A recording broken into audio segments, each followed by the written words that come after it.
পয়গম্বর একবার যুদ্ধের ময়দানে গেছে যুদ্ধ করার জন্য সাহাবায়ে কেরামদেরকে লইয়া। নবী যুদ্ধের জন্য প্রস্তুতি নিচ্ছিল।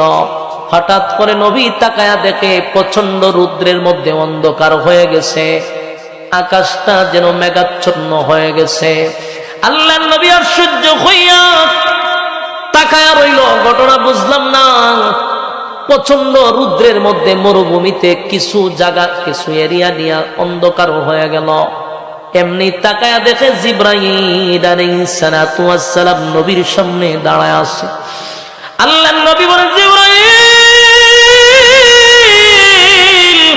প্রচন্ড রৌদ্রের মধ্যে হঠাৎ করে জায়গাটা অন্ধকার হয়ে গেল কেন রে? এমনটা কেন হয়ে গেল? জিবরাইল কয়, হুজুর, অন্ধকার হয় নাই, আকাশটা মেঘাচ্ছন্ন হয় নাই। আমার সঙ্গে এই মুহূর্তে 1,40,000 ফেরেশতা পদার্পণ করছে।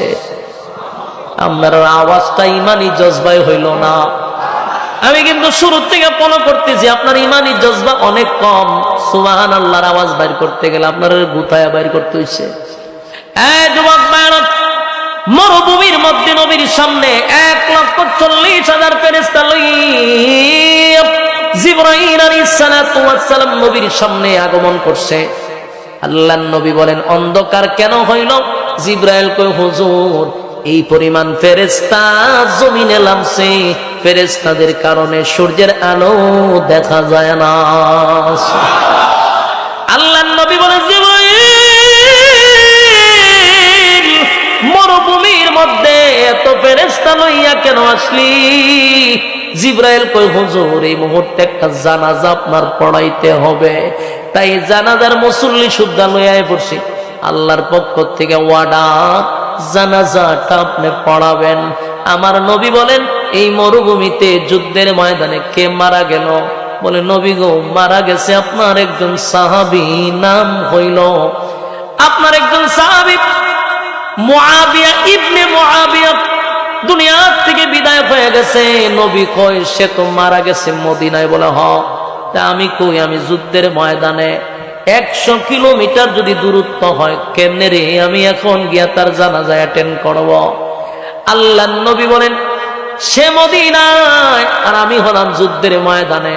জিবরাইল কয়, চিন্তার কোনো কারণ নাই, আপনি জানাজা শুরু করেন, প্রস্তুতি নেন।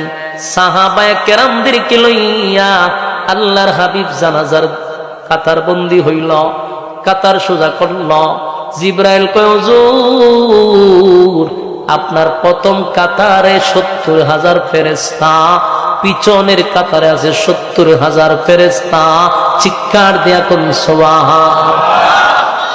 আল্লাহর হাবিব আশ্চর্য হয়ে গেল, মুআবিয়া ইবনে মুআবিয়া মারা গেল, আর আল্লাহ রাব্বুল আলামিন এতগুলো ফেরেশতা তার জানাজার জন্য পাঠায়া দিল।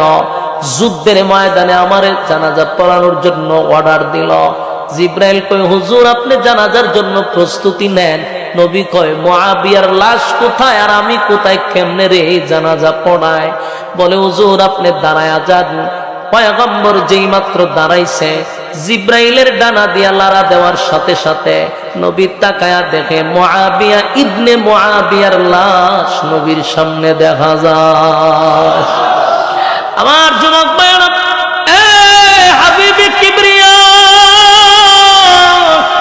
জানাজা পড়াইলো 70,000 দুই কাতারে 70 করে ফেরেশতারা দাঁড়াইলো। পয়গম্বর জানাজা পড়াইয়া দিল। জানাজা শেষ, সব চলে যাওয়ার পরে পয়গম্বর যুদ্ধের ময়দানে চলে গেল, যুদ্ধে অংশগ্রহণ করল। যুদ্ধ শেষ, যখন শেষ হয়ে গেল, পয়গম্বর কিছুদিন পরে যখন মদিনার দিকে আবার ফিরল, নবী তার বাড়িতে আগে যায় নাই, মুআবিয়ার বাড়িতে আগে চলে গেছে। গিয়া মুআবিয়া ইবনে মুআবিয়ার আত্মীয় স্বজন যারা ছিল সবার কাছে এই মুআবিয়া ইবনে মুআবিয়ার আমল হিসাবে জিজ্ঞাসা করতে লাগলো, কি এমন আমল করতো রে মুআবিয়া? আমি একটু জানতে চাই। তার এত সম্মান, এত মর্যাদা, আসমানের সব ফেরেশতারা তার চিনে রে, আসমানের ফেরেশতা তার জানাজায় আসে। আমার মুআবিয়া কি আমল করতো? বলে হুজুর উল্লেখযোগ্য কোনো আমল তো দেখি নাই, সচরাচর আমরা যেটা করি সেটাই তো করে।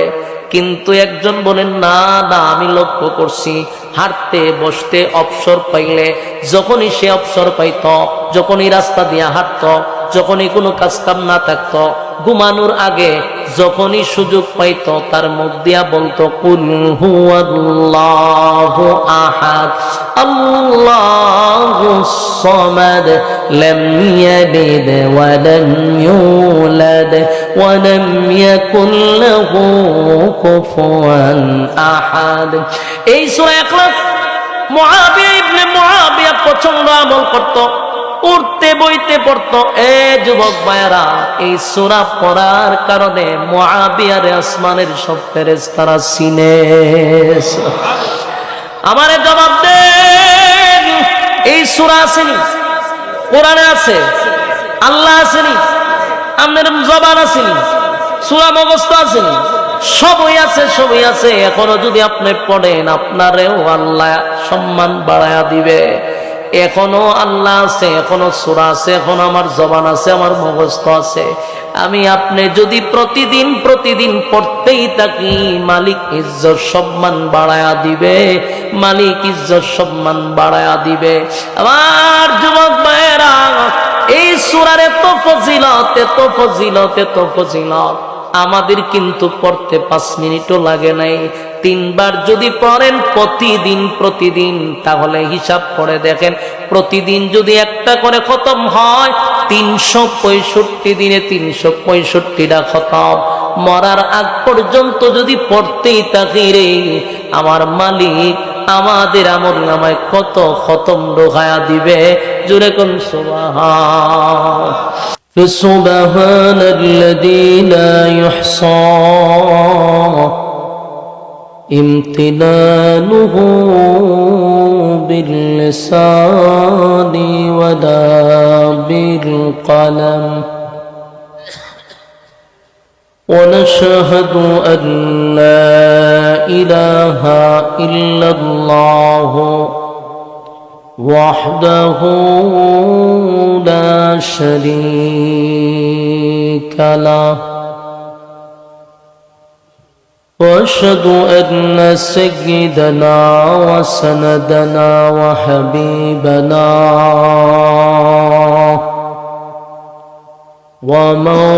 ومولانا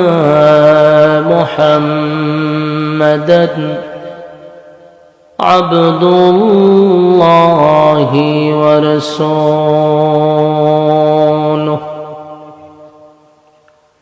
أرسله بالحق بشيرا ونذيرا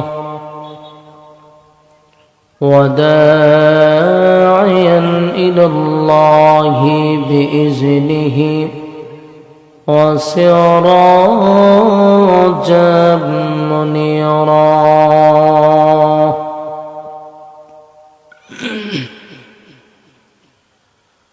أما بعد فأعوذ بالله من الشيطان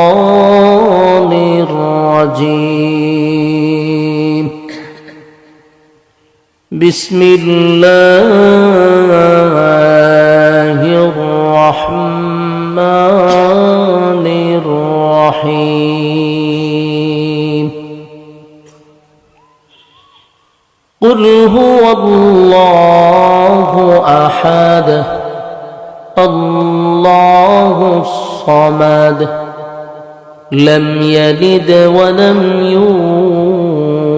يولد ولم يكن له كفوا أحد صدق الله العظيم দুরূদ শরীফ পড়েন আল্লাহুম্মা সাল্লি আলা মুহাম্মাদিন ওয়া আলা আলি মুহাম্মাদ কামা সাল্লাইতা আলা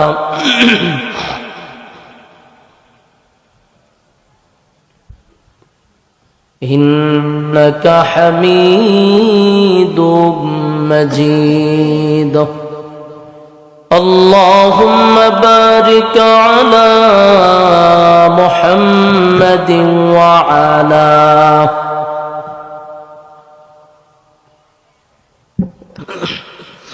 كما صليت على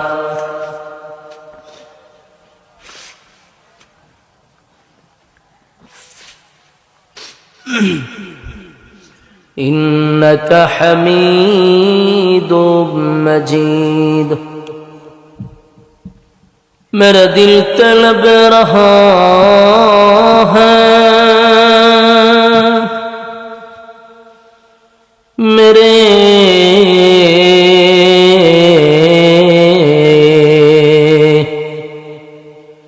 जले रहा है सीना ए दवा वही मिलेंगे मुझे ले चलो मदीना बलगल औला পরিবর্তন নাই তোমরা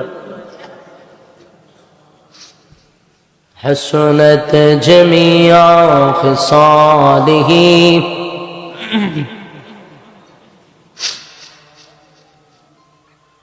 जिक्रे बतिल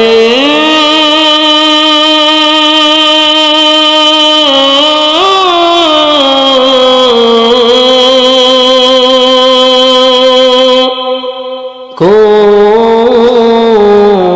हटा दे दिल से रब जिक्र में तेरे लगा दे रोज शाब ला इलाहा रिबा बुड़ान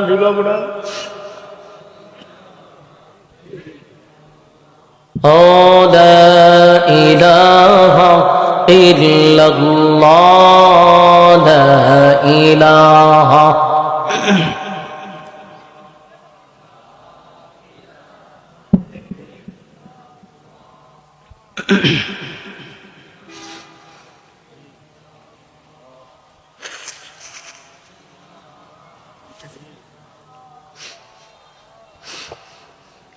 لا إله إلا الله محمد رسول الله صلى الله عليه وسلم الحمد لله জগন্নাথপুর লোদরপুর তাফসীরুল কোরআন মাহফিল প্রায় 19তম আজকের মাহফিলের সম্মানিত যিনি সভাপতি হযরত মাওলানা ইয়াহিয়া আহমদ সাহেব হযরত মাওলানা আব্দুল মান্নান সাহেব দামাত বরকাতুহুম হাফেজ মাওলানা আমিরুল ইসলাম সাহেব হযরত মাওলানা মাহমুদুর রহমান সাহেব সহ জনাব সিদ্দিক আহমদ সাহেব এছাড়াও আজকের মাহফিলের বাংলাদেশের জনপ্রিয় আলোচকরা ইনশাআল্লাহ আলোচনা করবেন, আলোচনা করছেন। আমি আপনাদের সামনে অসুস্থ শরীর নিয়ে উপস্থিত হয়েছি। আল্লাহ রাব্বুল আলামিন যেন আপনাদের সামনে কথাগুলি বলার, আপনাদেরকে শ্রবণ করার তৌফিক দান করে, আমিন। গুরুত্বপূর্ণ এক মজলিস, ফজিলতপূর্ণ এক মজলিস, আলেমদের সহবতে বসছেন। আমরা শুকরিয়া আদায় করি যে আল্লাহ আমাদেরকে সুস্থ অবস্থায় আসার বসার তৌফিক দান করেছেন। সকলে বলে আলহামদুলিল্লাহ। লক্ষ কোটি দুরুদ এবং সালাম আল্লাহর সৃষ্টির প্রধান আকর্ষণ জনাবে মুহাম্মদুর রাসূলুল্লাহ সাল্লাল্লাহু আলাইহি ওয়াসাল্লামের। সম্মানিত সুধী, অনেক যুবক ভাইয়েরা রাস্তাঘাটে, দোকানপাটে অনর্থক, অকারণে, নিষ্প্রয়োজনে সময় যারা নষ্ট করতেছেন, বিনয়ের সাথে বলবো আমরা ফ্যান্ডেলে চলে আসি। হায়াত যদি থাকে, বেঁচে যদি থাকি, তাহলে আগামীকালকে আপনারা আড্ডা মারতে পারবেন, গল্প করতে পারবেন, বেহুদা সময় নষ্ট করতে পারবেন। কিন্তু আগামীকালকে বেঁচে থাকলেও এখানে বসার কোনো সুযোগ নাই। তাই উচিত যাদের কান পর্যন্ত আওয়াজ যাচ্ছে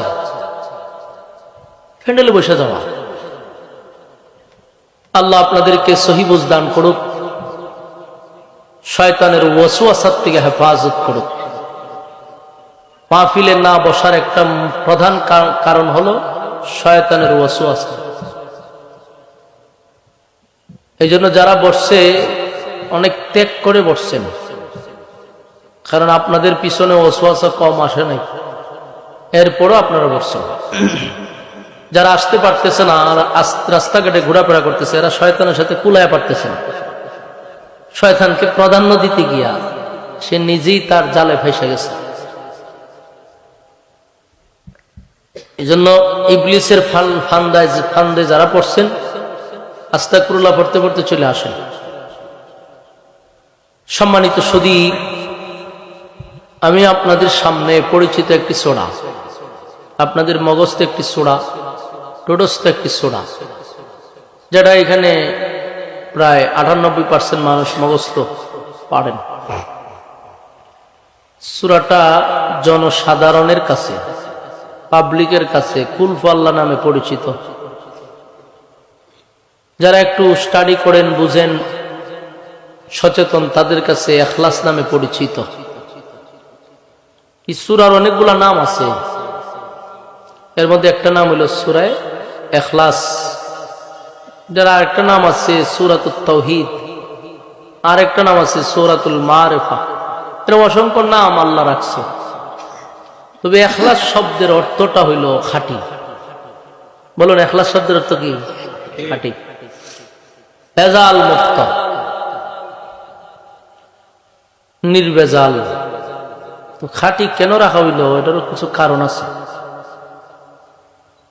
এই সূরা নাজিলের পিছনে বহু কারণ আছে এবং এটা ব্যতিক্রম একটা সূরা। গোটা কোরআনের মধ্যে এটা আলাদা একটা সূরা। আলাদা কেন জানেন?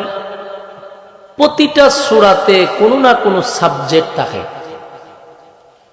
যে কোনো সূরাতে ঢুকেন প্রাসঙ্গিক কিছু আলোচনা থাকবেই, কিন্তু গোটা কোরআনের একটা সূরা আছে যেটার মধ্যে প্রাসঙ্গিক কোনো আলোচনাই নেই, একটা সাবজেক্টের উপরে আলোচনা। এবং এই সাবজেক্টটা হলো আল্লাহর শান, মান, মর্যাদা। এজন্য সূরাটারে বলা হয় শানে এলাহি, আল্লাহর শান, মান, মর্যাদা। তো আল্লাহর শান, মান, মর্যাদা নিয়ে গোটা কোরআনের একটা সূরা যেটা কোনো সাবজেক্ট নেই, এক সাবজেক্ট। এবং নাজিল হইছে কিছু বিতর্কিত প্রশ্নের জবাবে, কিছু উস্কানিমূলক প্রশ্নের জবাবে। আল্লাহর একত্ববাদ, তাওহীদের বিষয় আল্লাহ তুলে ধরছেন। আমি ভাবছিলাম ঠান্ডা বুঝি আমার লাগছে, কিন্তু হগল এটা কাওয়ানি ব্যাপার, ঘটনা কি সব জায়গার তেয়ালি খাসতে যায়, সব বনাস। আমি আজকে 3 দিন ধরে খুব মারাত্মক সমস্যা আছি। এমন ঠান্ডা লাগছে, নাক দুটা বন্ধ, মুখ দিয়া শ্বাস ছাড়তে না, চোখ মুখ নাকে মাকে এগুলো খুব যন্ত্রণা করে। আল্লাহ তাআলা সুস্থ করে দুঃখ, আপনারও দোয়া করেন। এখন ঠান্ডা দেখলাম এখানে আমার মতো আরো রোগী আছে, তখন দিয়ে আবার আরো বেশি বেড়ে গেছে গা। যদি কখন একটু কম তো এরা দিয়ে ইচ্ছা করে কোথা নিতে, ইচ্ছা করে কোথা নিতে যেত না। সম্মানিত সুধী, আসুন আমরা কথাগুলি দিলের কান লাগায় শ্রবণ করি। এই সূরাটাকে বলা হয় শানে এলাহি, আল্লাহর শান, মান, মর্যাদা সম্পর্কে আলোচনা। এই সূরার আর অনেক ফজিলত আছে। গোটা কোরআনের মধ্যে এই সূরাটা ব্যতিক্রম। যে সূরার এত ফজিলত, আমরা যদি সূরাটার 3টা ভাগ করি তাহলে আমরা আলোচনাটা শুনতে বুঝতে সুবিধা হবে। আমরা প্রথম এটার আলোচনা করব, কেন আল্লাহ নাজিল করলো, নাজিলের কারণটা। 2 নম্বর আমরা আলোচনা করব এটা সরল তর্জমা। 3 নম্বর আমরা আলোচনা করব এর সংক্ষিপ্ত ফজিলত। তাহলে আমরা একটা ক্লাসের মতো আমরা একটা সাবজেক্ট নিয়ে বাড়িতে যেতে পারবো ইনশাআল্লাহ, যদি আমাদের মনোযোগ থাকে। আসুন কেন নাজিল হলো এটা একটু বোঝার চেষ্টা করি। রাসূল আরবি সাল্লাল্লাহু আলাইহি ওয়াসাল্লাম একত্ববাদী খোদার দাওয়াত দিতে যখন শুরু করলো, এর আগেও মক্কাতে আরো কিছু দল ছিল, যেমন দ্বিত্ববাদী, তিত্ববাদী, বহুবাদী। এরা ধর্ম প্রচার করত। ইহুদিরা তারা ধর্ম প্রচার করত, খ্রিস্টান তাদের ধর্ম প্রচার করত, আর বহুবাদী বলতে হইল গিয়ে মূর্তি পূজারী, এরা এদের ধর্ম প্রচার করত। আল্লাহ রাসূল যখন একত্ববাদী খোদার দাওয়াত দেওয়া শুরু করছে, এরা কাউন্টার দিল। আল্লাহ রাসূলের কাছে এসে বলল যে আমরা তোমার জন্মের আগ থেকে ধর্ম প্রচার করতেছি, তোমার কি দরকার আছে নতুন করে ধর্ম প্রচার করা? আর তুমি যে আল্লাহর দাওয়াত দিতেছ আমরা তো সেই আল্লাহরই দাওয়াত দিই, তো মাঝখানে দ্বন্দ্ব ফাটল হওয়ার কি দরকার? আচ্ছা কোন তো দেখি, ইহুদিরা আমরা যে আল্লাহরে আল্লাহ বলি তারাও কি সেই আল্লাহরে আল্লাহ বলে? খ্রিস্টানরা আমরা যে আল্লাহরে আল্লাহ বলি তারাও কি সেই আল্লাহরে আল্লাহ বলে? বলে। এরা আমরা আল্লাহরে আল্লাহই কয়। মূর্তি পূজারীরাও আমাদের আল্লাহকে আল্লাহই বলে। বলার মধ্যে ঠিক আছে, কিন্তু মানার মধ্যে ঠিক নেই। এদের আল্লাহ বলা আর আমাদের আল্লাহ বলার মধ্যে উল্লেখযোগ্য বেশ কম আছে। যখন আপনারা এলাকাতে যদি হিন্দু থাকে তাহলে আপনারা দেখবেন, যেন আমার গ্রামও হিন্দু আছে, আমি মাঝে মধ্যে হিন্দুদেরকে জিগাই দাদা কেমন আছেন, উত্তর দেয় উপরআল্লাহ ভালো রাখছে। ওই আদায় না দেখা উপরআল্লাহ ভালো আছে, তার মানে আমরা আল্লাহর কথাই কয় নাকি? আল্লাহ বলে ঠিক, এরও আল্লাহরে আল্লাহই কয়, কিন্তু বেশ কম, উল্লেখযোগ্য বেশ কম। এই বেশ কমটাই আপনাদের সামনে আমি বলার চেষ্টা করি। এরা আইছে রাসূলের কাছে, আয়েশা বলতেছে তুমি যে আল্লাহর দাওয়াত দেও আমরা তো সেই আল্লাহরই দাওয়াত দিই, তো মাঝখানে দ্বন্দ্ব কি দরকার? আল্লাহ রাসূল তাদেরকে স্পষ্ট বললেন যে আপনাদের আল্লাহ বলার, মুমিনের আল্লাহ বলার মধ্যে বেশ কম আছে। বেশ কম কি? বলে বেশ কম হইলে আপনারা তো আল্লাহরে আল্লাহ মানেন ঠিক, বলেন ঠিক, আল্লাহকে আল্লাহ বলেন, মানেন না, বলেন ঠিক, কিন্তু আপনাদের মানার মধ্যে বেশ কম আছে। বেশ কমটা কি? বলে আমরা আল্লাহকে আল্লাহ বলি এক অদ্বিতীয় হিসাবে। বলেন মুমিনের আল্লাহ বলা, আমাদের আল্লাহ কতজন? বিশ্বাস করি কতজন? আমরা ইয়াকিন আর বিশ্বাস হলো আমাদের মালিক এক অদ্বিতীয়, ওনার সাথী নাই, সঙ্গী নাই, ইলাহ নাই। কথা বুঝুননি? কিন্তু হিন্দু বলেন, খ্রিস্টান বলেন আর ইহুদি বলেন, এরা আল্লাহকে এক অদ্বিতীয় হিসাবে বিশ্বাস করে না।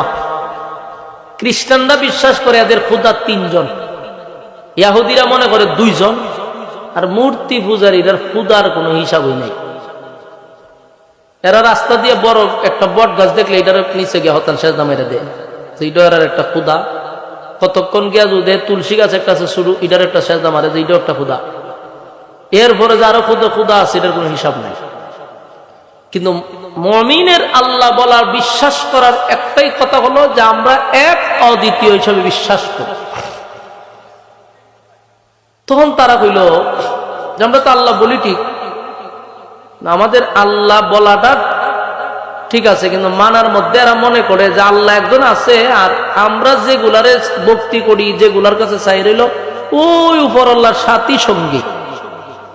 আপনার এলাকাত নাউজুবিল্লাহ থাকলে হইতে পারে, আসেনি? থাকলে হইবেন।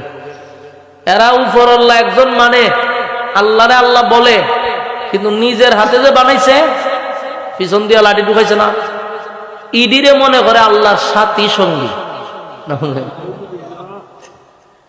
দেখবেন হিন্দু বলেন, অন্যান্য ধর্ম যারা পালন করে, এরা আল্লাহকে আল্লাহ বলে ঠিক, কিন্তু কোনো কিছু আল্লাহর কাছে চায় না। এরা যখন কিছু চাওয়ার দরকার হয়, তারা মান্ডব গড়ে ঢুকে তাদের হাতের বানানো সেই মূর্তির কাছে তারা চায়। কালীমার কাছে চায়, সরস্বতী মার কাছে চায়, অমুক মা তমুক মার কাছে চায়, কিন্তু আমরা চাই কার কাছে?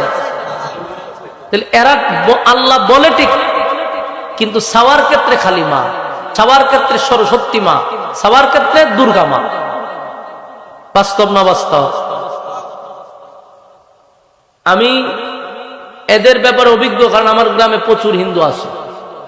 মান্ডব ঘরে ঢুকে দেখছি ওই এনার বানানো জিনিসের কাছে চায়, কিন্তু বলে আল্লাহ আছে, আল্লাহর কাছে চায় না। আর আমাদের ইয়াকিন আর বিশ্বাস হলো আমাদের নামাজ, রোজা, হজ, যাকাত, আমাদের জীবন মরণ যা কিছু করি সব কার জন্য? আমরা সব করি আল্লাহর জন্য। ইন্না সলাতি ওয়া নুসুকি ওয়া মাহইয়ায়া ওয়া মামাতি লিল্লাহি রাব্বিল আলামিন। আমাদের সব কিছু আল্লাহর জন্য। আমরা চাওয়া পাওয়া সব মালিকের কাছে চাই, কিন্তু এদের চাওয়া ভিন্ন। আল্লাহ রাসূল যখন তাদের সাথে কথা বলতে লাগলো, এক পর্যায়ে তারা বুঝতে পারছে যে কথা ঠিক, বেশ কম আছে, বেশ কম আছে। তোমার আল্লাহ আমরা আল্লাহর মধ্যে একটা বেশ কম আছে।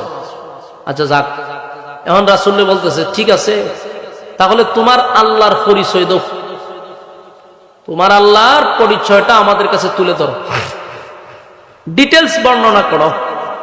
তোমার আল্লাহ কতজন, ওনার সাথী সঙ্গী কতজন, কি করে, কাজ কিতা, ওনার বাচ্চা কাচ্চা আসেনি, বিয়া শাদী করছিনি, তো ওনার শক্তি কি পরিমাণ আছে, ওনার বাহিনী কি পরিমাণ আছে, এই সমস্ত প্রশ্ন রাসূলকে করতেছে। কথা বুঝতেছে? এরা জিগায় তোমার আল্লাহ টোটাল কতজন, একটা হিসাব দাও। জিগায় তোমার আল্লাহর কাজটা কিতা, উনি করে কি, কেমনে চলে। এরপরে জিগায় যে উনি বিয়া শাদী করছিনি, বাচ্চা কাচ্চা কতজন আছে, ইটাও জিগায়। এরপরে জিগায় শক্তি আসেনি, আমরা সাথে লাগলে পারবনি, নাউজুবিল্লাহ থাকলে করতে পারেন। এই সমস্ত বিতর্কিত প্রশ্ন যখন করা শুরু করছে, রাসূল তো নিজের থেকে কোনো উত্তর দিতেন না। নবী নিজের থেকে কোনো উত্তর দিত, আল্লাহর পক্ষ থেকে রাসূলকে যখন জানাইতো, রাসূল তা জানাইয়া দিত। এরা যখন এরকম বিতর্কিত প্রশ্ন করা শুরু করছে, ঠিক এই ঘটনাস্থলে আল্লাহ রাব্বুল আলামিন সূরা ইখলাস, কুল হুয়াল্লাহ সূরা নাযিল করছে। তোমার আল্লাহ আছে, সূরা নাযিল করছে। এই সূরা নাযিল করে তাদের সমস্ত প্রশ্নের জবাব আল্লাহ এই সূরার ভিতরে দিয়ে দিছে। নাযিলের কারণটা বুঝছেন আপনারা? এই হলো সূরা ইখলাস নাযিল হওয়ার মূল ঘটনা, যেটাকে তাফসীরের ভাষায় বলে শানে নজুল। আপনারা শানে নজুল অনেকে না বোঝার কারণে এই জন্য আমি এটার প্রেক্ষাপট বুঝাই দিলাম যে কোন অবস্থার পরিপ্রেক্ষিতে, কোন ঘটনাস্থলে নাজিল হইছে। তো সম্মানিত শুধু আমরা 3 ভাগের আলোচনায় 1 ভাগ আলোচনা করছি, আর রয়েছে 2 ভাগ, ঠিক না? আসুন এখন আল্লাহ কি বলছে আমরা এর সরল তর্জমাগুলি করি। তখন আল্লাহ সূরা নাজিল করে বলেন, কুল হুয়াল্লাহু আহাদ আল্লাহুস সামাদ লাম ইয়ালিদ ওয়া লাম ইউলাদ ওয়া লাম ইয়াকুল লাহু কুফুয়ান আহাদ। আল্লাহ রাব্বুল আলামিন বলেন, কুল হুয়াল্লাহু আহাদ, নবী আপনি বলুন আমি আল্লাহ একক। তারা যখন জানতে চায় আপনার মালিক কতজন, আপনার আল্লাহ কতজন সাথী সঙ্গী আসেনি, টোটাল সংখ্যা কত, রব্বে কারীম বলেন কুল হুয়াল্লাহু আহাদ, নবী আপনি বলুন আমি আল্লাহ একক। আমি আল্লাহর কোনো সাথী নাই, সঙ্গী নাই, কোনো ইলাহ নাই। আমাদের ইয়াকিন আর বিশ্বাস হলো আমাদের মালিক কয়জন? আরো জোরে, লা ইলাহা ইল্লাল্লাহ, লা ইলাহা ইল্লাল্লাহ, লা ইলাহা ইল্লাল্লাহ।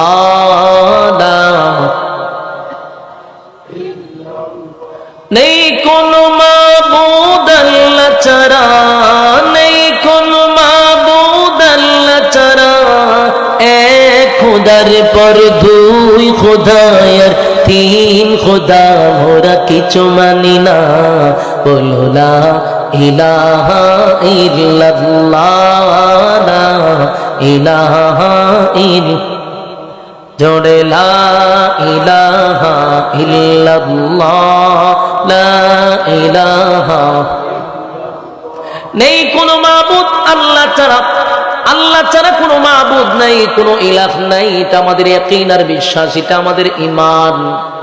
আল্লাহ বলেন নবী আপনি বলুন আমি আল্লাহ এক অদ্বিতীয়, আমার কোনো সাথী নাই, আমার কোনো সঙ্গী নাই।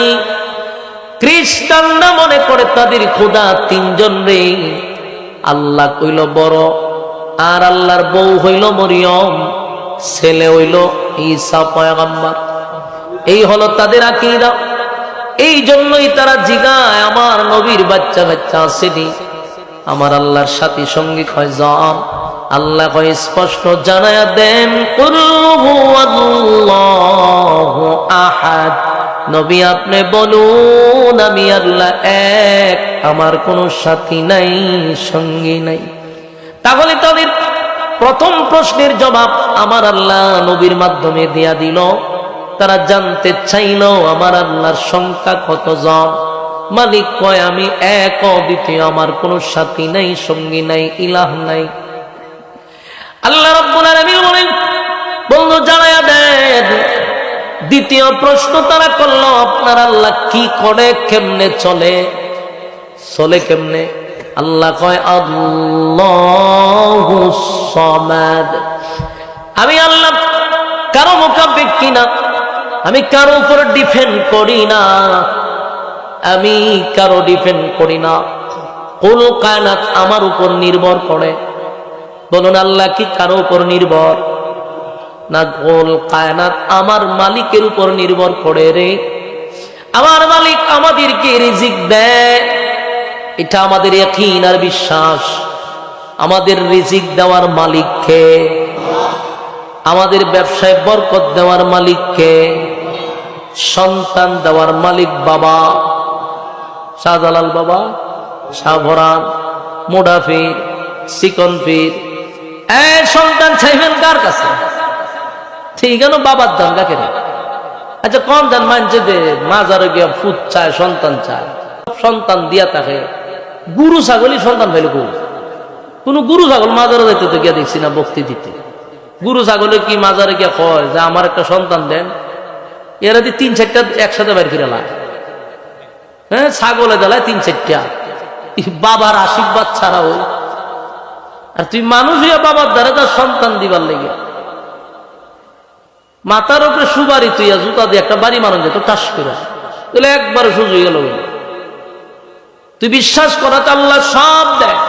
রিজিকের মালিক যদি আমার মালিক হয় তাহলে তুই চাইবি আল্লাহর কাছে রব্বি হাবলি মিনাস সালিহিন। তুই নেককার সন্তানের জন্য দোয়া কর মালিকের কাছে। আল্লাহ দিতে পারে সব। 80 বছরও মালিক সন্তান দিছে, কথা হয় না? ইব্রাহিম খলিলুল্লাহ রে আমার মালিক 80 বছরেও সন্তান দিতে যদি পারে, তাহলে তোমারে কেন দিতে পারবে না? তুমি চাইতে পারো না। চাইতে হবে কার কাছে? আমার ইয়াকিন আর বিশ্বাস হলো আমার রিজিকের মালিক আল্লাহ, আমার সন্তান দেওয়ার মালিক আল্লাহ, আমার সুস্থতা রাখার মালিক হইল আল্লাহ। সব আল্লাহর উপরে ছেড়ে দেন। এই জন্য আল্লাহ বলেন আমি কারো উপর নির্ভর করি না। কুল কায়নাত আমার উপরে ডিপেন্ড করে। তারপরে তারা প্রশ্ন করল, এই আব্দুল্লাহর পুত্র মোহাম্মদ, তোমার আল্লাহ বিয়া শাদী করছিনি, বাচ্চা কাচ্চা আসিনি? দিকের হয়েছে জানেন? কারণ এরার খুদায় মনে করছে ঈসা যেহেতু আল্লাহর ছেলে, তাহলে আল্লাহ বিয়া করছে মরিয়ম রে। নাউজুবিল্লাহ, নাউজুবিল্লাহ। কত খারাপ চিন্তা করে। এই জন্য তারা প্রশ্ন করছে, আব্দুল্লাহর পুত্র মোহাম্মদ বলো না তোমার আল্লাহ বিয়া শাদী করছুনি? আল্লাহ জবাব দিয়া দিছে।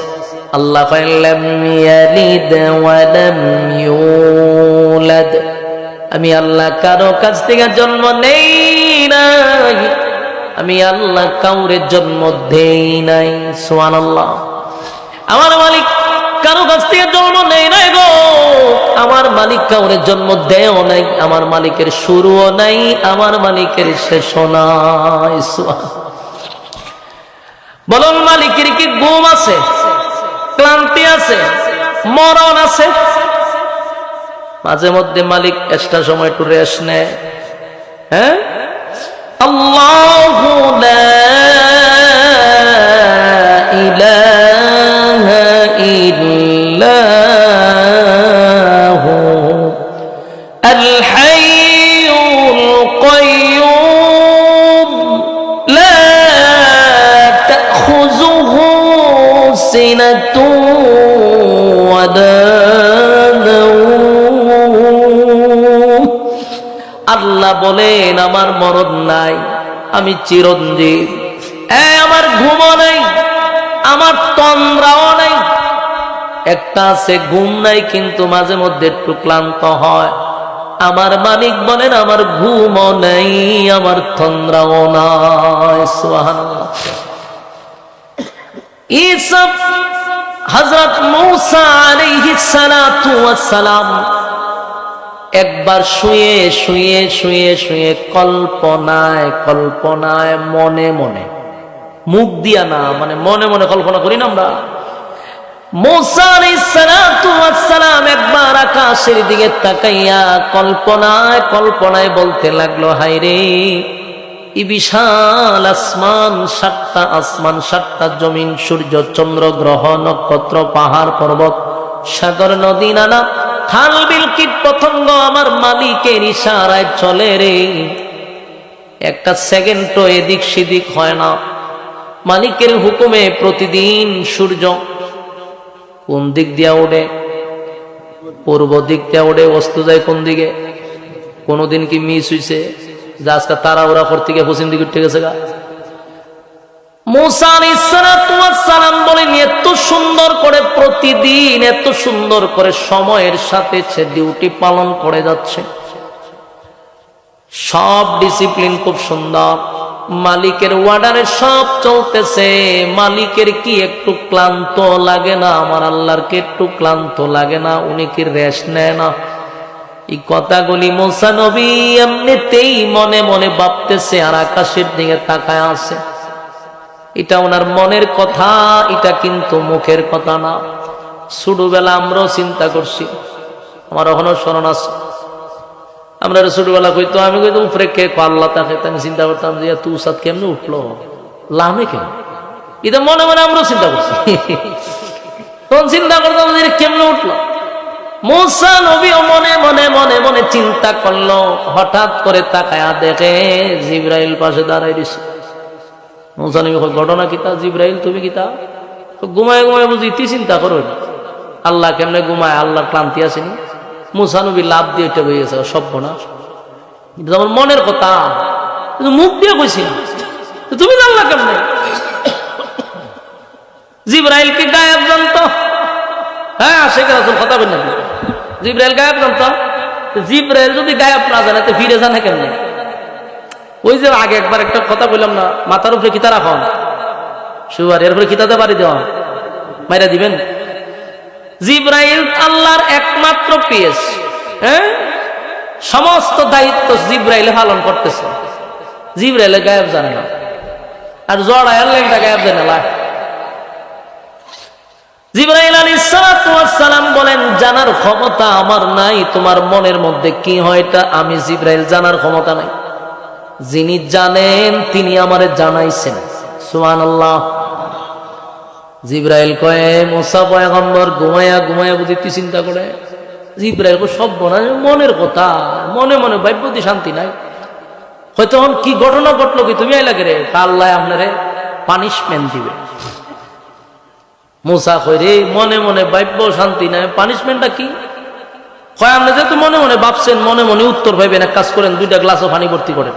গ্লাসও পানি ভরছে, 2 হাতের তালো তুলে হারিতে খাই, পানি এক ফুটা পড়তে পারবে না, গ্লাস তো দূরের কথা। আচ্ছা কোন চান 2 গ্লাস যদি আতইবে বলে হারিতে খায়, লড়তে পারবেন আপনি? পানি পড়লে কিন্তু খবর আছে। মুসা নবীতে এমনি রাগ বেশি, মুসা নবীর মেজাজ আছেন গরম। মুসা নবী 2 হাত তুলে হার গেছে। জিবরাইল পানি পড়তে পারতো না, কইয়া জিবরাইল গেছে গা। কতক্ষণ দাঁড়ায় থাকতে হবে, কতক্ষণ ইতে কিছু কয়ে গেছে। মুসা নবী সারাটা দিন 2 হাতে গ্লাস লইয়া দাঁড়াইতে দাঁড়াইতে দাঁড়াইতে ক্লান্ত হয়ে গেছে। আচ্ছা কোন চান ক্লান্ত হইলে কিসে ধরে? ঘুমে ধরে। মুসা নবীর ক্লান্ত শরীর নিয়ে ওনারা ধরে লেছে ঘুমে, খারইয়া তার ঘুমানি যায় না, ঘুমের বাবে ধরে, কিন্তু ঘুমে ডাইরেক্ট ধরতে পারে না, কারণ খার রয়েছে তো ঘুমের বাবে যখন দৌড়ে তখন শরীরে একটু লাড়াছাড়া দেয়। মুসা নবী দাঁড়িয়েছে ক্লান্ত শরীরে, হঠাৎ করে যখন বাবে ধরছে ঘুমের, এমন লাড়া মারছে, লাড়া মারতে 2 গ্লাস পড়ে গেছে, ওইরা গ্লাসও ভাঙছে, পানিও পড়ছে।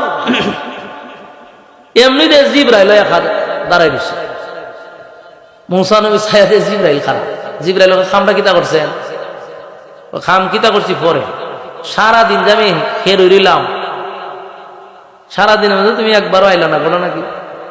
গ্লাসও বাংলো, পানিও বললো, তুমিও আইলা, ঘটনাটা কি? বললাম পানি ভালাইলেন কেমনে? হয় আমি ইচ্ছা করে ভালাই নেই, আমার ঘুমের বাবে ধরছিল, যার কারণে আমার হাত আমার নিয়ন্ত্রণে ছিল না। জিবরাইলের জায়গায় কতক্ষণ ঘুমাইছে না হয়? মুসা নবীর মেজাজটা কেমনি এমনি গরম, আরো গরম করে নিয়েছে, হয় বেটা ঘুমাইতাম কতক্ষণ, আবার দাঁড়ায় রয়েছি, দাঁড়ায় কি মানুষ ঘুমায়নি, ঘুমের বাবে ধরছে, বাবে হতে বাপটা কতক্ষণ ছিল, পৌঁছান মেজাজটা কেমন গরম হয়, বাবে আবার কতক্ষণ থাকতো, হালকা লারা মারছে, আমার শরীরে বাপ আছে ঘুমে, এর ভিতরে খাম করতে গেছে। জিবরাইল হতে 1-2 মিনিট হইতো না, ধর্মিয়া শরীরে বাপ আইছে ঘুমে, এক জাকনিতে আমার নিয়ন্ত্রণ হারাইছে। বারবার বারবার জিজ্ঞাসা করে জিবরাইল, এ মুসা পয়গম্বর বলেন না কতক্ষণ ঘুমাইলেন? মুসা নবী কয়, জিবরাইল রে আমি ঘুমাই নাই, আমার ঘুমের ভাবে ধরছে, তাই আমার হাত আমার নিয়ন্ত্রণে ছিল না। মুসা নবী বারবার বোঝাইতেছে, জিবরাইল কয়, মুসা রে মনে মনে ভাবছিলেন, কল্পনায় কল্পনায় ভাবছিলেন, তাই আমার মালিক আপনারে কল্পনায় কল্পনায় উত্তর দিয়া দিছে। মুসা নবী হঠাৎ করে চিন্তা করলো, কথা তো ঠিক, সেজদায় পরে কান্না শুরু করছে, মালিক বুঝতে পারি নাই, আমি মুসার হাতে বেশি কিছু ছিল না, 2টা গ্লাস ছিল, পানি ভর্তি 2টা গ্লাস লইয়া দাঁড়াইলাম, 1 সেকেন্ডের ঘুমের ভাবের কারণে আমার 2 হাত আমার নিয়ন্ত্রণের বাহিরে চলে গেল। আল্লাহ, আমার 2 হাতে তো 2টা গ্লাসই ছিল, আর তো কিছু ছিল না, কিন্তু আপনি মালিকের হাতে 7 আসমান 7 জমিন কুল কায়নাত আপনার হাতে নিয়ে বসে আছেন। মালিক আপনি যদি ঘুমান, আসমান কি থাকবো? কথা হয় না, জমিন থাকবো, সূর্য চন্দ্র গ্রহ নক্ষত্র কিছুই থাকবে না, জমিনের মধ্যে জ্বালজালা শুরু হয়ে যাবে, জমিন ধ্বংস হয়ে যাবে, সব কিছু ভেঙ্গে টুকরা টুকরা হয়ে যাবে। তার মানে আমার মালিক 1 সেকেন্ডের জন্য ঘুমায় না। এটা ছিল মনে মনে কল্পনা, কল্পনায় আল্লাহ জবাব দিয়া দিছে। মুসা নবী বুঝতে পারছে, আমার মালিক আমারে বুঝাইয়া দিছে, আমার 1 সেকেন্ডের ঘুমের বাবে যদি গ্লাস পড়ে যায়, তাহলে আসমান কেমনে থাকবে, জমিন কেমনে থাকবে যার হাতে? আমার যুবক ভাইয়েরা, তাই আমার মালিক ঘুমায় না, আমার মালিকের মরণ নাই, উনি চিরঞ্জীব। আল্লাহ বলেন, লাম ইয়ালিদ ওয়া লাম ইউলাদ, আমি আল্লাহ কারো কাছ থেকে জন্ম নেই নাই, আমি কাউরে জন্ম দেই নাই, আমার শুরুও নাই, আমার শেষও নাই। সুবহানাল্লাহ। তাহলে কয়টা প্রশ্ন কেন? 3টা গেছে নাকি আপনার খবর নেই? প্রথম প্রশ্ন, আল্লাহ কয়জন? কথা বুঝতেছেন? দ্বিতীয় প্রশ্ন, আল্লাহ কি করে? 3 নাম্বার প্রশ্ন, আল্লাহর ছেলে মেয়ে কয়জন? আল্লাহ কইলেন, ইয়ালিদ ওয়া লাম ইউলাদ, আমি আল্লাহ কারো কাছ থেকে জন্ম নেই নাই, কাউরে জন্ম দেই না। তাদের 3 প্রশ্নের জবাব আমার মালিক দিয়া দিল। এরপরে তারা প্রশ্ন করছিল, তোমার আল্লাহর শক্তি কেমন, তোমার আল্লাহর বাহিনী কেমন, আমাদের সঙ্গে লাগলে পারবো নি? চিন্তা করেন, মাথা মুড হইলে যা হয়, আর মূর্তি পূজারীদের মাথা একটু মুড হইতে হয়। ওই নমরুদ্দার সময়ও ইব্রাহিম খলিলুল্লাহ রে নমরুদ্দা কইছিল, তোমার আল্লাহ আমার সাথে লাগলে পারবো না। নাউজুবিল্লাহ কইতেন না। ইব্রাহিম আলাইহিস সালামের সময় নমরুদ্দা কইছিল যে আমার সাথে পারবো, বলো আমি প্রস্তুত, তোমার আল্লাহর আমার সাথে যুদ্ধ করবো না। নাউজুবিল্লাহ। এই নমরুদ্দা মূর্তি পূজারি আছে, চিন্তা করে না, পরে আল্লাহর সাথে বলে যুদ্ধ করতে হয়। আল্লাহ শেষে বাহিনী পাঠাইছে, এমন বাহিনী পাঠাইছে যেগুলো আমরা তাফায় মেরে লাই। মশা পাঠাইছে, মশা পাঠাই গিয়া নমরুদ্দারে সাইজ করছে নি কথা কেন দিই। নমরুদ্দা 50 কিলোমিটার এরিয়া নিয়ে বাহিনী দাঁড় করাইছিল, আল্লাহর সাথে যুদ্ধ করত। লোহার পোশাক পরাইছে, সবটিরে লোহার পোশাক পরাইয়া অস্ত্র নিয়ে দাঁড়াইছে, কয় আল্লাহর সাথে যুদ্ধ করবো। ইব্রাহিম আলাইহিস সালাম বারবার নমরুদরে বলছে, নমরুদ সীমা লঙ্ঘন করছ, নমরুদ্দা তোর কপাল কিন্তু খারাপ, তুই আমার মালিকের সঙ্গে যুদ্ধের জন্য প্রস্তুতি নিছ। এই নমরুদ্দা কয় তোমার আল্লাহরে খুব তাড়াতাড়ি বাহিনী পাঠাইতে, আমার বাহিনী রেডি আছে। চিন্তা করছেন আল্লাহ বারবার নমরুদরে ছাড় দিছে, কিন্তু নমরুদ্দা ছাড় পাই আল্লাহর নাফরমানি বেশি করছে।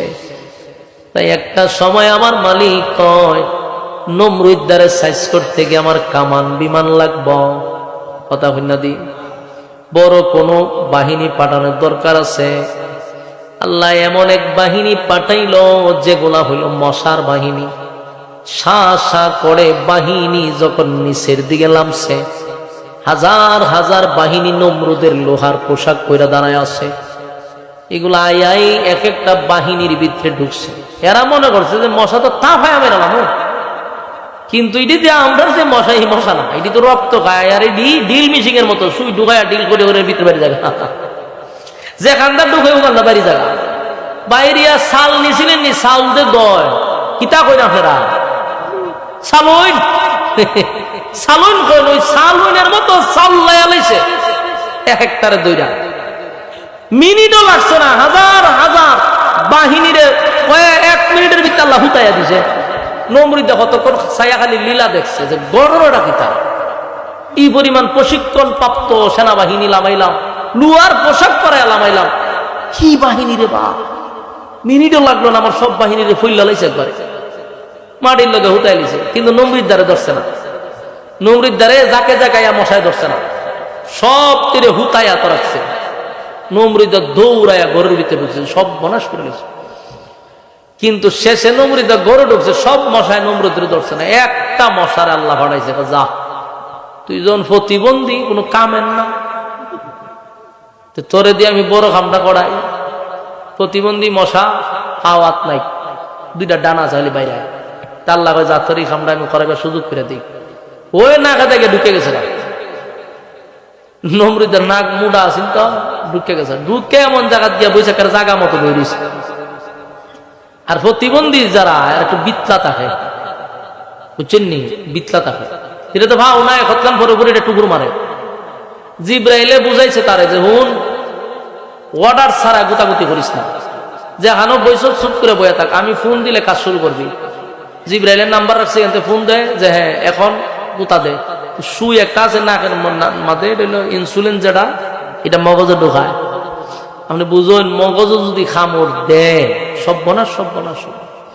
নমরুদ দেখে লাফে 3 হাত উঠছে উপরে, উইটা 2 হাত দিয়ে তাপাইতেছে, ওয়ালও বাইরিতেছে, যা ফাইতেছে, ঝাড়ু দিয়া বাইরিতেছে, যেটা ফাইটাতে বাইরে, কিন্তু বেতা ছাড়ে না।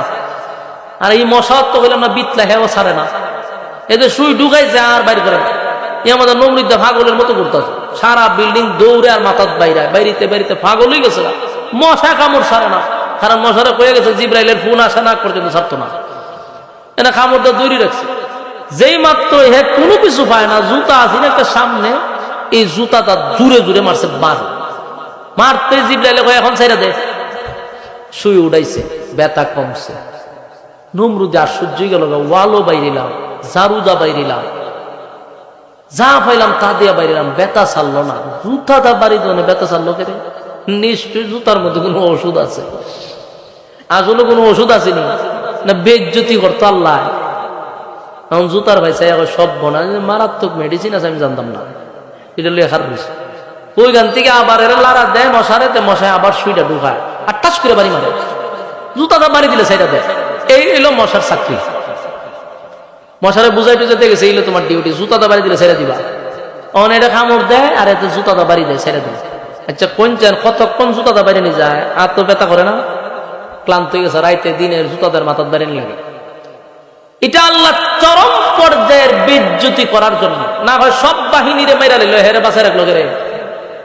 এটা বুঝতে হবে, জালেমদেরকে আল্লাহ চরম পর্যায়ের অপমান আর বেজ্জতি না করে তাদেরকে কবরে নেয় না। আমার কথা বুঝতেছে? পৃথিবীতে যত জালেম ছিল সব জালেমরা হঠাৎ মারা যাবে না, চরম পর্যায়ের বেজ্জতি হওয়ার পরে তাদেরকে আল্লাহ দুনিয়ার থেকে নিবে। এই পৃথিবীতে যত জালেম আছে, এখনো যে জালেম গুলা আছে, বাচ্চা আছে, মরছে না, এই জালেম গুলাদেরকে বলবো এখনো তোমাদের কাজ শেষ হয়েছে না, জুতার বাড়ি তোমার কখনো এখনো রইয়া গেছে, জুতার বাড়ির লেগে অপেক্ষা করো। কারণ নমরুদের জুতা ওখানে মাথার উপরে আছে সবাই, যে কোনো সময় নমরুদের জুতা সবাই বাইরে, ওই বুঝার একবার বাইরেছে আল্লাহ। নমরুদের জুতা ওখানে আছে সিরিয়াখানা, এইভাবে ঘুরে ঘুরে ঘুরে ঘুরে ইন্ডিয়া বাংলাদেশে জুতা বাইরে লইতে গা। বাস্তব না বাস্তব? মুদিরও বাইরে জুতা দিয়া, আমরা আম্মা তো এনে গেছে গা, আম্মার আর মুদিরা আল্লাহ একসাথে বাইরে। জালেম সবগুলারে চরম পর্যায়ের বেজ্জতি না করে আল্লাহ খবরে নিবে না। রে নমরুদ্দা জুতা দা বাইরে মশা ছাইরা দেয়, এইভাবে চলছে তো চলছে, কিন্তু ওখানে আর বাড়িতে পারে না। কত বাড়ি তো খাস করতে পারে না, জুতা দা বাড়ি লাগে। বিজ্ঞপ্তি দিছে জুতার দা বাড়ি দিলে এত হাজার টাকা বেতন, চাকরি। আচ্ছা কোন চায় শাহরিয়ার কবির যে মুরগি সুরা, এরে যদি কেউ কয় বলে হেরে জুতা দা বাইরে তাহলে মাসে 5,000 টাকা 10,000 টাকা বেতন, বাংলাদেশের লক্ষ মানুষ চাকরির লেগে হারিত না? আমিও তো কমো যে টাকা লাগতো না, আরো 10,000 টাকা প্রতি মাসে আমি দিব, কিন্তু আমার দায়িত্ব রইবারে জুতাটা বাইরে নি। এরকম দায়িত্ব নিবার লেগে অনেক মানুষ পাগল। তো নমরুদ্দা তো আর বালা মানুষ আছেন না, হের যুগেও মানতে কয় যে এই দায়িত্ব আমি পালন করব। একজনের দায়িত্ব নিছে, প্রথম শখে শখে আর জুতাটা বাইরেছে, বাড়িতে বাড়িতে বাড়িতে বেচারাও ক্লান্ত হয়ে গেছে। কত বাড়ি তো রেস্ট নাই, খানা খাইতে গেলে বাড়িতে জুতা দা, খানার থেকে উঠতে বাড়ি দেওয়া লাগে, বাথরুমে গেলে টাইনা লয়ে বাড়ি দেওয়া যাবে, আবার বাড়ি দিয়ে বাথরুমে যাওয়া লাগে। এর কাজ কর্ম গুণ সব হারাম, খালি জুতা দা বাড়িতে বাড়িতে। শেষে চিন্তা করলো আমি তো চাকরিটা ছাইরা দেই, তাও তো আমার গর্দান লয়ে যাবো, আর আমি যদি চাকরি করতে তাই তাও আমি মরে যাবো। আমার এইদিকেও মরণ এইদিকেও মরণ, তো মাঝখানে আমি বাচ্চা দেখে দিতাম হেরে লইয়া মরম, অসুবিধা কি? ওই নিয়ত করে দিয়েছে যারা মেরলাম। একদিন জুতার বদলা মুগুর লইছে, মুগুর লিয়ে বইছে। নমরুদ দেখো বাড়ি দেয়, যেই কইছে বাড়িতে জুতা তো হের শরীরে যত শক্তি আছে, মাঝ বরাবর একটা বাড়ি মারছে, নমরুদ্দার মাথা বাগ হয়ে গেছে। মশা ছায়া দিয়ে উপরে ছাদ নাই, মশাই জিব্রাইলে ফোন দিছে সার উপরে ছাদ নাই, এরকম নোংরা পরিবেশ আমি থাকতে পারবো না। জিব্রাইলে তো আয়াপত, মশারও চাকরি শেষ, নমরুদ্দাও শেষ। মারছিনি? হ্যাঁ শেষ নি।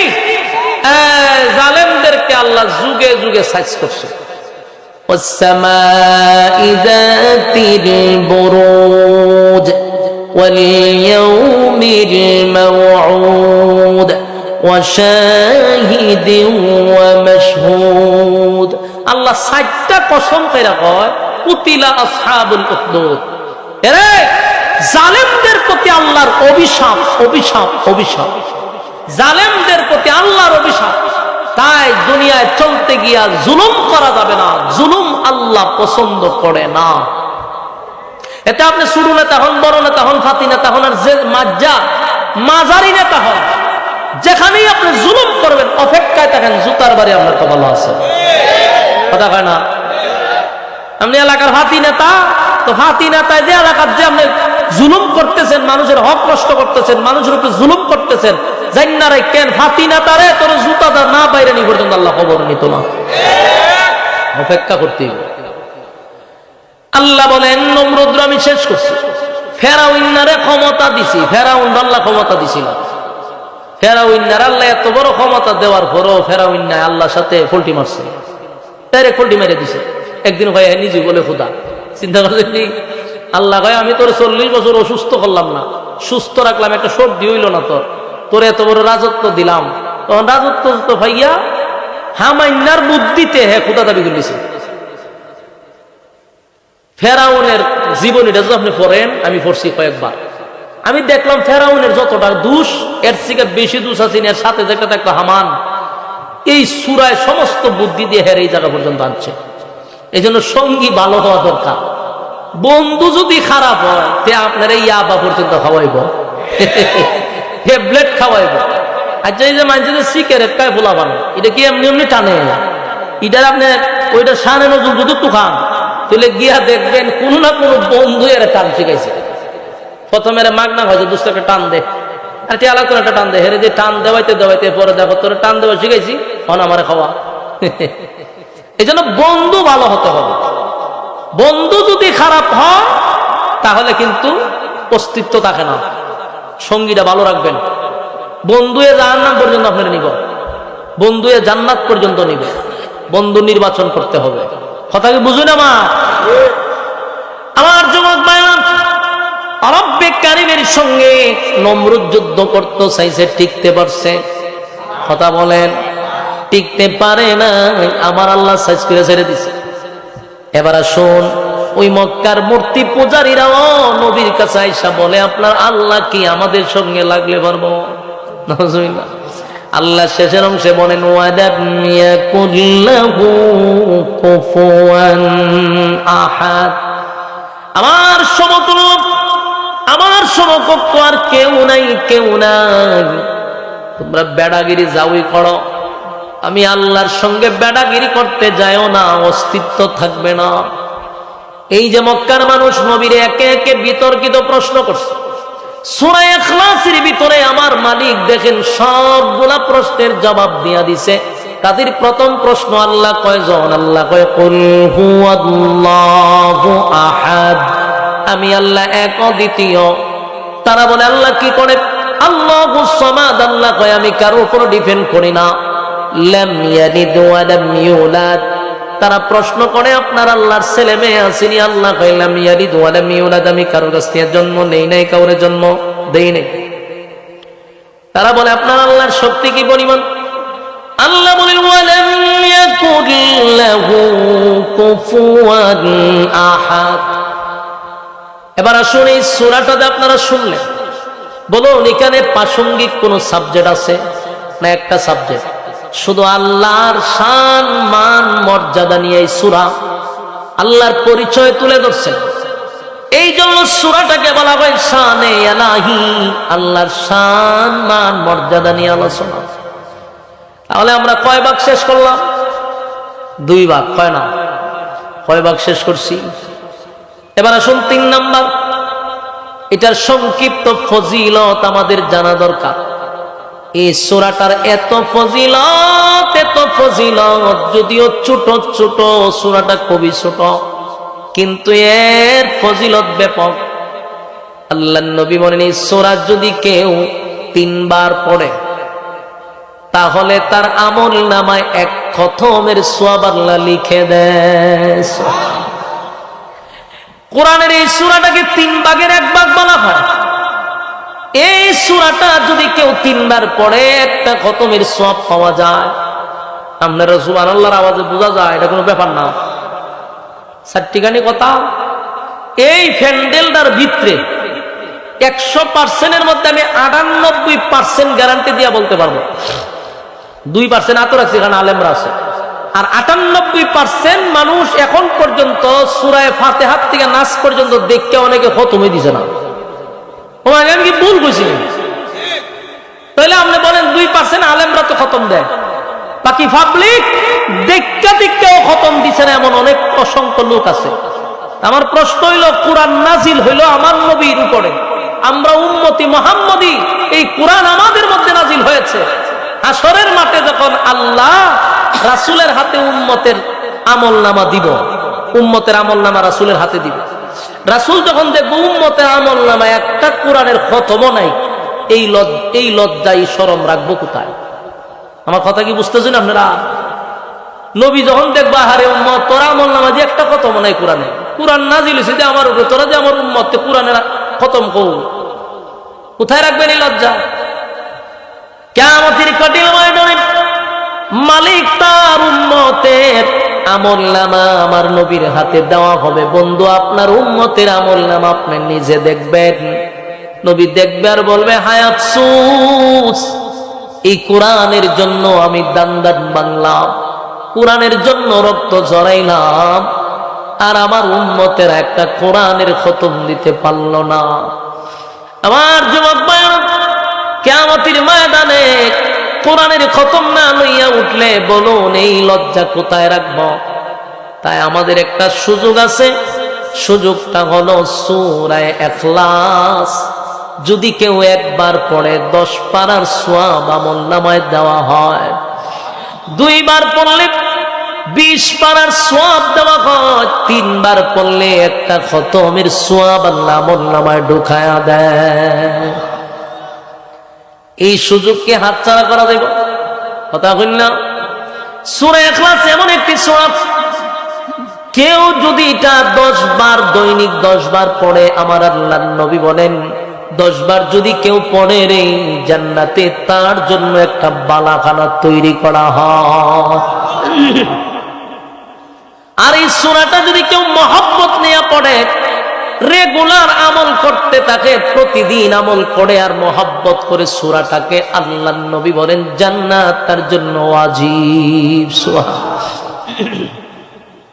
এই সূরা সাধারণ কোন সূরা না। আমার যুবক ভাইরা, প্রতিদিন যদি আমরা 3 বার পড়ি, আপনারা কি আমার সঙ্গে পড়তে রাজি আছেন? তাহলে পড়ুন, কুল হুয়াল্লাহু আহাদ আল্লাহুস সামাদ লাম ইয়ালিদ ওয়া লাম ইউলাদ ওয়া লাম ইয়াকুল লাহু কুফুয়ান আহাদ। এই মুহূর্তে প্রত্যেকের আমলনামায় আমার মালিক 10 পারার সওয়াব ঢুকায়া দিছে। আর একবার পড়ুন, কুল হুয়াল্লাহু আহাদ আল্লাহুস সামাদ লাম ইয়ালিদ ওয়া লাম ইউলাদ ওয়া লাম ইয়াকুল লাহু কুফুয়ান আহাদ। আরেকবার পড়ুন, কুল হুয়াল্লাহু আহাদ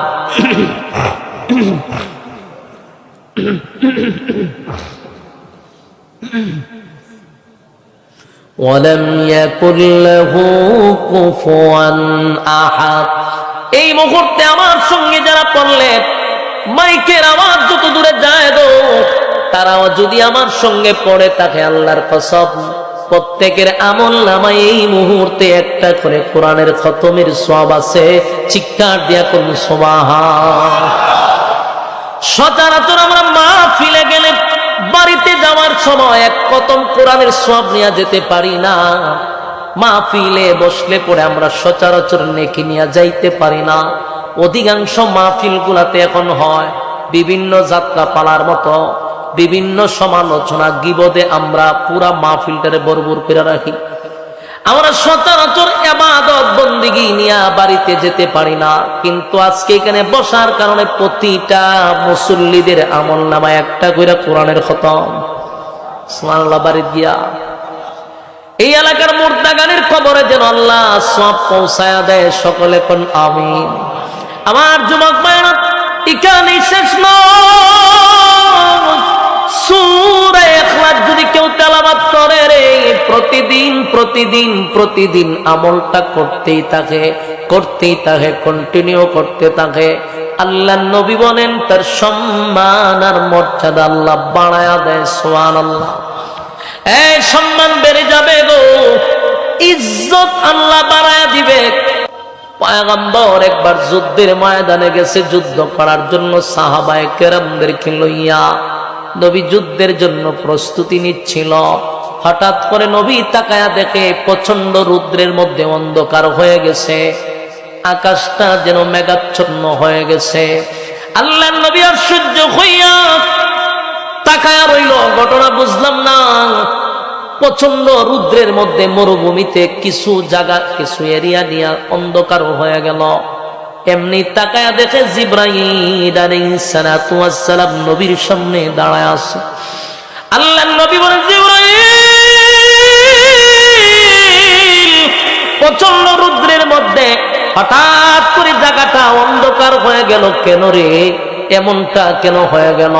জিব্রাইল কয় হুজুর, অন্ধকার হয় নাই, আকাশটা মেঘাচ্ছন্ন হয় নাই, আমার সঙ্গে এই মুহূর্তে 1,40,000 ফেরেশতা পদার্পণ করছে। আপনার আওয়াজটা ইমানি জজবায় হইল না। আমি কিন্তু শুরু থেকে ফলো করতেছি, আপনার ইমানি জজবা অনেক কম। সুবহানাল্লাহর আওয়াজ বাইর করতে গেলে আপনার গুতায়া বাইর করতে হইছে। এই যুবক ভাইরা, মরুভূমির মধ্যে নবীর সামনে 1,40,000 ফেরেশতা লইয়া জিবরাইল আলাইহিস সালাতু ওয়াস সালাম নবীর সামনে আগমন করছে। আল্লাহর নবী বলেন, অন্ধকার কেন হইল? জিবরাইল কয় হুজুর, এই পরিমাণ ফেরেশতা জমিনে নামছে, ফেরেশতাদের কারণে সূর্যের আলো দেখা যায় না। আল্লাহর নবী বলেন, জিবরাইল, মরুভূমির মধ্যে এত ফেরেশতা লইয়া কেন আসলি? জিবরাইল কই হুজুর, এই মুহূর্তে একটা জানাজা আপনার পড়াইতে হবে, তাই জানাজার মুসল্লি সুদ্ধা লইয়াই পড়ছি। আল্লাহর পক্ষ থেকে ওয়ার্ডার, জানাজাটা আপনি পড়াবেন। আমার নবী বলেন, এই মরুভূমিতে যুদ্ধের ময়দানে কে মারা গেল?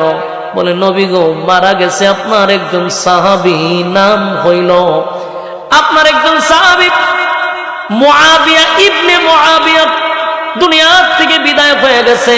নবী কয়, সে তো মারা গেছে মদিনায়। বলে, হ।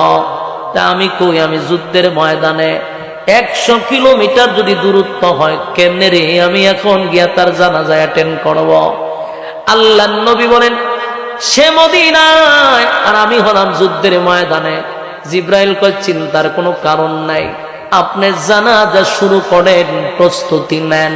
সাহাবায়ে কেরামদেরকে লইয়া আল্লাহর হাবিব জানাজার কাতার বন্দী হইল, কাতার সোজা করল। জিবরাইল কয়, হুজুর, আপনার প্রথম কাতারে 70,000 ফেরেশতা, পিছনের কাতারে আছে 70,000 ফেরেশতা। চিৎকার দিয়া কোন সুবহান। আল্লাহর হাবিব আশ্চর্য হয়ে গেল, মুআবিয়া ইবনে মুআবিয়া মারা গেল, আর আল্লাহ রাব্বুল আলামিন এতগুলা ফেরেশতা তার জানাজার জন্য পাঠায়া দিল। যুদ্ধের ময়দানে আমার জানাজা পড়ানোর জন্য অর্ডার দিল। জিবরাইল কয়, হুজুর, আপনি জানাজার জন্য